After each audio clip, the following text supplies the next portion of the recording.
démocratie et le progrès social UDPS en sigle porte à la connaissance de l'opinion nationale et internationale qu'elle est très indignée par le comportement récupérateur du régime en place face au deuil du président Étienne Tshisekedi. Ce sont les familles biologiques et politiques du défunt qui coordonnent valablement toutes les cérémonies irrélatives. Les autres partenaires ne viennent qu'en appui. Ainsi, l'UDPS ne reconnaît aucun autre comité parallèle, notamment celui rendu public par le porte-parole du gouvernement. Ipso facto, l'UDPS n'est pas intéressé par l'offre de titres de voyage faite par l'actuel gouvernement à sa délégation pour la raison suivante.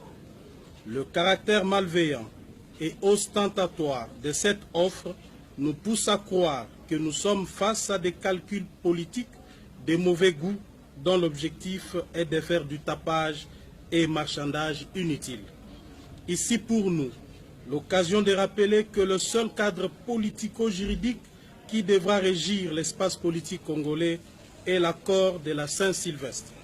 D'où la nécessité et l'urgence de mettre en œuvre l'accord global et inclusif du 31 décembre 2016 de manière intégrale pour décrisper la situation politique du pays, et cela en conformité avec le vœu populaire qui estime que seul un gouvernement mis sur pied en application de cet accord a le droit d'accompagner le deuil de notre cher président.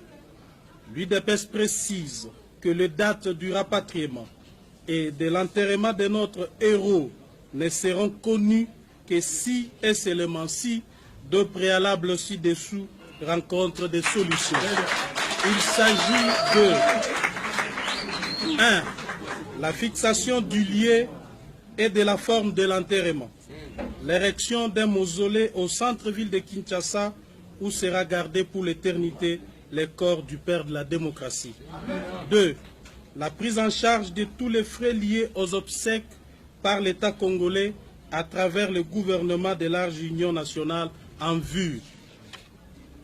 Enfin, l'UDPS appelle une fois de plus toutes les combattantes, tous les combattants de l'UDPS, du rassemblement et de la diaspora, ainsi que tout le peuple congolais, à afficher une attitude de recueillement et de sérénité dès maintenant jusqu'à l'inhumation.